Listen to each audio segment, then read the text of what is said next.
Good afternoon, ladies and gentlemen. This is Lincoln Kenobi, and today we're going to be talking about this article that I've been looking around. Been trying to find something to look at and everything that could be important, and this looks like something. So, this came out today, and it's titled Ubisoft CEO Yves Guillemot says he's dismayed about malicious and personal online attacks directed at team members, companies, community managers appears to have animus against white men. Yeah, because they're in the DEI shit, that's why. So let's read into this. Alright. Ubisoft CEO Yves Guillemot, I think it is pronounced, stated that he's dismayed by league malicious and personal online attacks that have been directed at Ubisoft team members and partners. In an interview with Lucy O'Brien, Ubisoft's director of editorial communications, that was published to Ubisoft's website, Guillemot was asked, "I'd like to end with a two-part question. First part, what dismays you about the game industries right now?" He responded one thing. "I am concerned about right now it is the malicious and personal online attacks that have been directed at some of our team members and partners. I want to make it clear that we at Ubisoft condemn these hateful acts in the strongest possible terms, and I encourage the rest of the industry and players to denounce them too. I am proud to support the amazing work of our teams and partners, and will always trust in their creative choices. We should all celebrate the hard work and talent that goes into making video games," he concluded. It's unclear exactly what Guillemot is talking about, given that he does not share any evidence or discuss what these malicious and personal online attacks are. However, two major upcoming games that Ubisoft is about to release is Star Wars Outlaws and Assassin's Creed Shadows have been massively ridiculed by gamers for its injection of wokeness in character choice and design, as well as the narratives both the games plan to tell. Off note, Guillemot and Ubisoft do employ community manager Shauna Jones, who appears to have an animus against white men based on numerous posts of social media that she has made. As shared via screenshots to X by user Cooks12, Jones posted back in January 2020, "If you are a white dude complaining that diversity being raised is an issue, then people are going to keep raising the lack of diversity until we see change.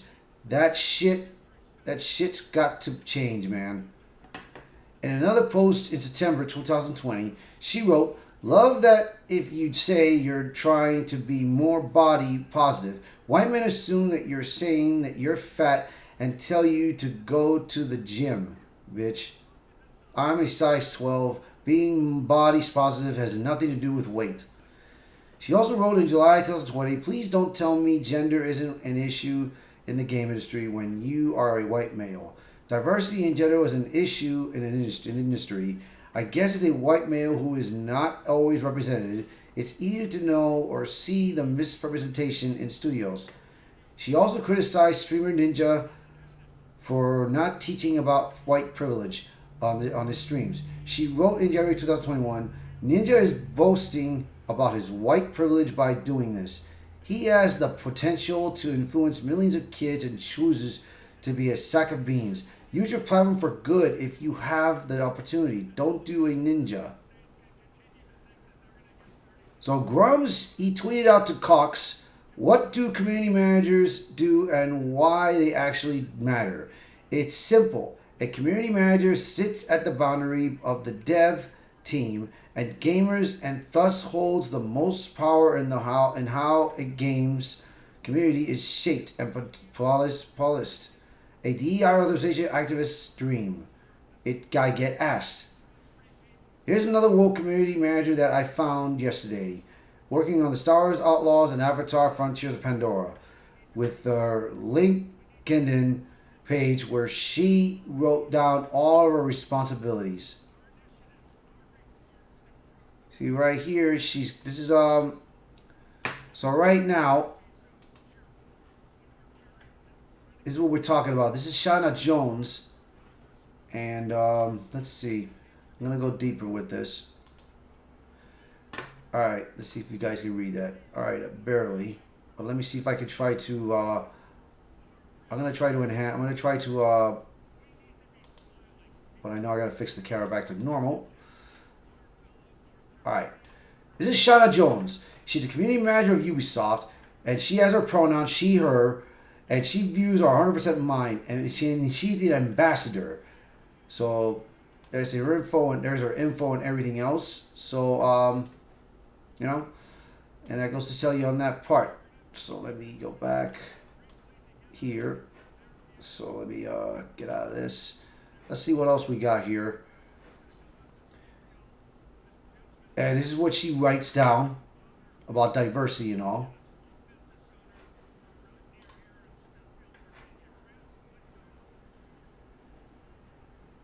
And it says here about GameSpot complained. Ninja says parents should parent their kids, citing that it's not his job to teach kids about racism and white privilege. So it's something that everybody's got in mind. So this is what the community manager wrote. It says here, experience 4 years and 4 months. And she's working on the Star Wars Outlaws and Avatar Frontiers of Pandora. That's what she's been doing. And the previous brands I've worked with is Just Dance, Riders Republic, and Skull and Bones. That's what she previously did. And there's her in content. There's her contents of what she does. So I mean, you know. All right, let's get back to the topic. Let's get back to this topic at hand. So let me see if you guys got this. All right, we can read that. That's perfect. Former World of Warcraft team lead Mark Kern would share a number of other posts from Jones as well as these after she was brought to his attention.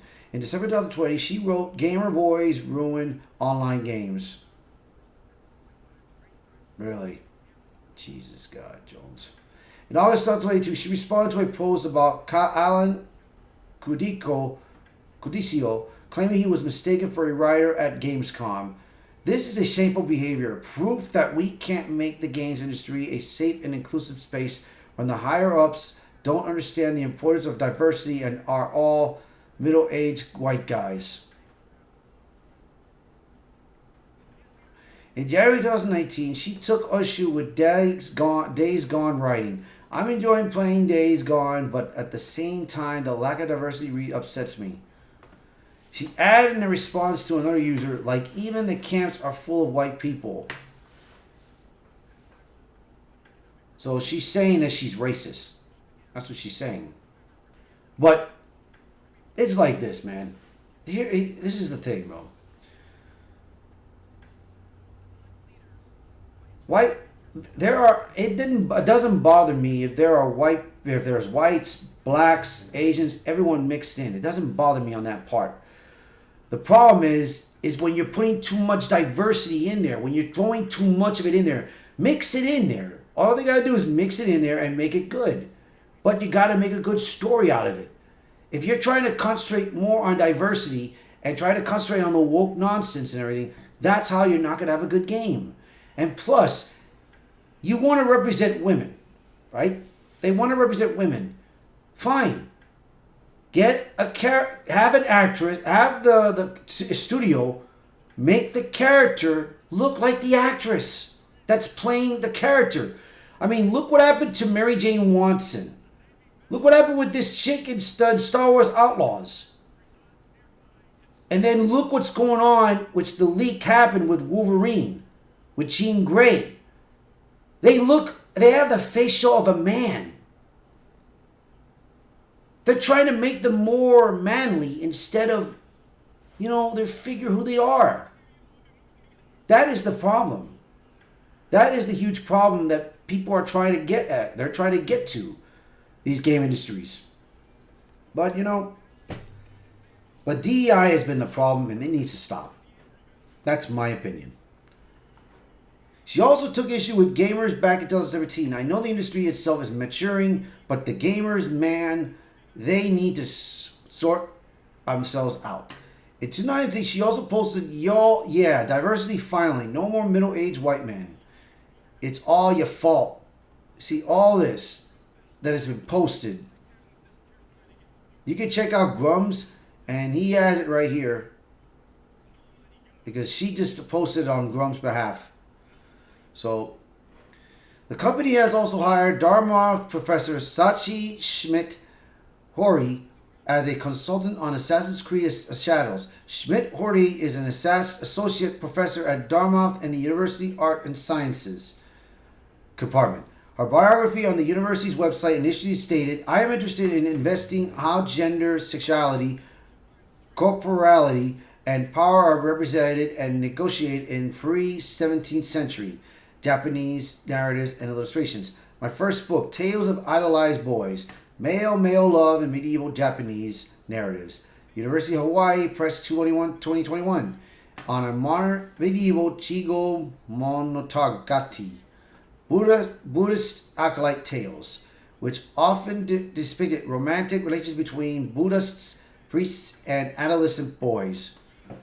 Jesus, disgusting, bro. These tales challenge a host of normative and moral standards we academics especially internalize, including such ideas as sexual orientation, transgenerational sex, and sexually agency. It noted, "My current project is on the literary representations of milk kinships in pre-17th Japanese tales, including the tale of Okuchibo, the tale of Genji, and the tales of Heki." Whatever, man. This is ridiculous. This is bad. The biography has since been updated. It now reads, "I am interested in literary and pictorial." Yeah, it's the same thing that they wrote up there. That's the same thing they wrote, basically, so I don't need to repeat this. Of note, the official description from the publisher of Tales of Idolized Boys, Male Love in the Medieval Japanese Narratives, University of Hawaii, blah, blah, blah, blah. It's the same thing, bro. I'm reading the same thing. God bless, man. Earlier in the description, it states, Sachi Schmidt Hori begins by delineating various dimensions of Chico to show the complexity of the cultural construct. The Chico is a triply liminal figure who is neither male nor female, child nor adult, human nor deity. A modern reception history of Chigo Monogatari follows, revealing, not surprisingly, that the tales have often been interpreted through cultural paradigms rooted in historical moments and worldviews far removed from the original. From the 1950s to 1980s, research of Chigo has been hindered by whispered homophobic prejudice. More recently, aversion to the age gap in historical male-acolyte relations has prevented scholars from analyzing the religious and political messages underlying the genre. Man, I mean, it's like this, bro. They are trying their very best to throw this out there, bro. Man. Yeah, I'm just seeing how much there is to read, more left. But, yeah. It's no surprise that Guillermo would make the statement that he does. Back in April, YouTuber The Quartering shared an internal document from Ubisoft and stated, "First, we want to make it very clear that we do not accept hate, harassment, and other forms of abuse in any way. We are deeply saddened to see the negativity and hatred currently spreading on our coworkers, personal profiles, and our partners' social media platforms." It continues, "We are proud to represent the diversity and inclusion that exists in society as part of our everyday work. Representation is part of our DNA, and we will remain that way regardless of external pressure and influences." So right now, there's the Quartering's article, that what he wrote. But let's see what this says here. Next, the document instructs, if you are exposed to or to witness any negative behaviors towards your colleagues online, do not hesitate to reach out to your manager, Arcade HR, or the communications team. We are here to help. Should a situation escalate to a point where you feel unsafe, please contact Ubisoft Security and Risk Management Team. That's the Security and Risk Management Team has a team of dedicated staff to manage security concerns. They will assess the severity of the situation and provide personalized guidance. As always, report immediate and severe personal safety concerns to your local emergency number. Given the current polarization of this topic online, we believe that having a respectful and constructive dialogue is difficult, if not impossible, to achieve. In this context, we ask you to not to engage in or interact with these conversations, as this could worsen the situation for yourself, our teams, and our industry peers. You can also set your accounts to private and turn off private messages from people who are not in your list of trusted friends. Do this across all your social accounts, and even if you are only receiving unwelcome messages on certain platforms. It then concludes, Ubisoft firmly stands for diversity and inclusion in our workplace and our games, and we believe there is no room for hate in the gaming. Yeah, the quartering put this out there, bro, about the DEI efforts, man. Guillemot should take the living God, Jesus Christ, teaching on hypocrisy to heart before attempting to lecture gamers. Why do you notice the splinter in your brother's eye, but do not perceive the wooden beam in your own? How can you say to your brother, "Brother, let me remove the splinter in your eye," when you do not even notice the wooden beam in your own eye? You hypocrite, remove the wooden beam from your eye first, then you will see clearly to remove the splinter in your brother's eye. Yeah, man, this... Okay. They have to understand, man, that DEI is not the wisest thing to do, bro. For all companies, because it's like I said, dude, if you want to keep focusing on diversity, bro, look, go for it. You can do that all you want. And if you want to put woke nonsense into these games and you want to make women look ugly, character women look ugly, go for it. But I guarantee you, bro, not a lot of people will buy these products. You have to entertain us, bro. That's the point with your job. Your job is to entertain. Look, if you want to do diversity, bro, you can do that, but you gotta mix it. You gotta have whites, Asians, blacks, mix it in there. Just mix it. And, plus just make it right, bro. Assassin's Creed, you did this because of political nonsense, bro. You did this because of being political. That's why you did it. With Yasuke and everything and all. You did it because you wanted to be political. But hey, I'm still not going to get the game. But that is up to you guys. That's up to the people. I'm not going to tell people, I'm not going to force people to get this game. If you want to get this game, Assassin's Creed Shadows and Star Wars Outlaws, go for it. Be my guest. You can get this game. But I will not get the game. I'm sorry. That's my belief. So, alright. If you guys like the video, hit the like button. Share this video. Post a comment below. What do you think about this article that I read about? Tell me what you think. If you still want to get the games, go for it. I will not judge you. I will not judge you. If you don't want to get the game, then hey, there you go. But it is up to you. I'm not going to judge you. I'm not going to tell you it is. I'm just giving you what is going on with these games right nowadays. That's why there are a lot of people that are being picky on what games to buy. So anyways, again, if you like the video, hit the like button. Share this video. Post a comment below. Let me know what your thoughts are. And if you are new to the channel, please hit that subscribe button for me. Alright guys, I'll catch you later. Bye.